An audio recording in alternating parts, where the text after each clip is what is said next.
और मैं सभी जंगलों को जीतकर चक्रवर्ती राजा बन जाऊंगा। बस एक बार पता और बता दे ये बुड्ढा, फिर भले ही टूल जाए। इतना चमत्कारी है वो जादुई मुकुट।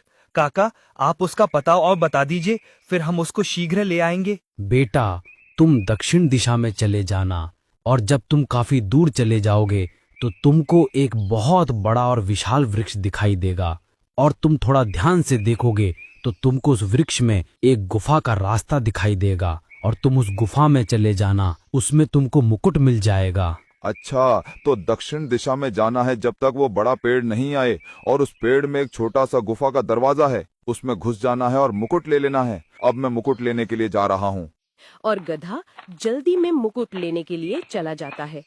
लेकिन गधा अधूरी बातों को सुनकर ही गया था। पूरी बात अभी महामंत्री काका ने बताई नहीं थी। काका, आप रुक क्यों गए? और बताओ, उस मुकुट को लेने में कोई विपत्ति या आपदा तो नहीं आएगी?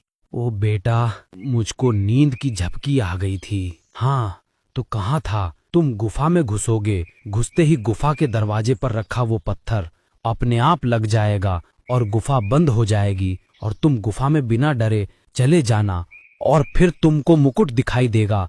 मुकुट को तुम उठाओगे, तुम मुकुट के पास ही एक पत्थर होगा, तुम उस पत्थर को थोड़ा सा खिसका देना, जिससे गुफा के दरवाजे पर लगा वो पत्थर खुल जाएगा और तुम बाहर आ जाना। जल्दी जाओ मेरे बेटे, मुझे नींद आ रही है। अरे काका तो सो गए, चलो यहाँ से चलते हैं।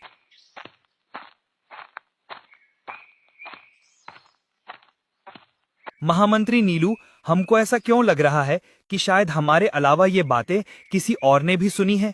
हमको शक सा हो रहा है। हो सकता है महाराज, किसी ने हमारा पीछा किया हो और हमारी बातों को सुन लिया हो। अब आप ही बताओ महामंत्री, इसका उपाय क्या करें? कैसे उसको पकड़ें जिसने हमारी बातों को सुना है? कहीं वो हमसे पहले मुकुट न ले आए। इसका सिर्फ एक ही उपाय है महाराज। आप जंगल में ये घोषणा कर दो कि आप जंगल में ये देखकर बताओ कि कौन सा जानवर जंगल से लापता है। जो भी जंगल से लापता होगा, समझ लेना वो मुकुट को लेने गया है और उसने हमारी बातों को सुन लिया है। हाँ नीलू, तुमने ये अच्छा उपाय बताया है। अभी हम सबको बुलाकर ये घोषणा भी कर देते हैं। सुनो मेरे जंगल वासियों, आप सबको जंगल में ये देखना है, अपने आस पड़ोस में भी देखना है कि जंगल से कौन लापता है। कल से जो भी हमको इसके बारे में बताएगा, हम उसको बहुत बड़ा उपहार देंगे। महाराज, इसके बारे में तो मैं आपको अभी बता देता हूँ कि कल से हमारे जंगल में कौन लापता है। हाँ, शीघ्र बताओ। महाराज, कल मैं लकी गधे को बहुत जल्दी में जाते हुए देखा था, और जब मैं उससे पूछा, अरे भाई लकी, इतनी जल्दी में कहाँ भागे जा रहे हो? आ जाओ, मेरे पास मीठे मीठे फल हैं, दोनों साथ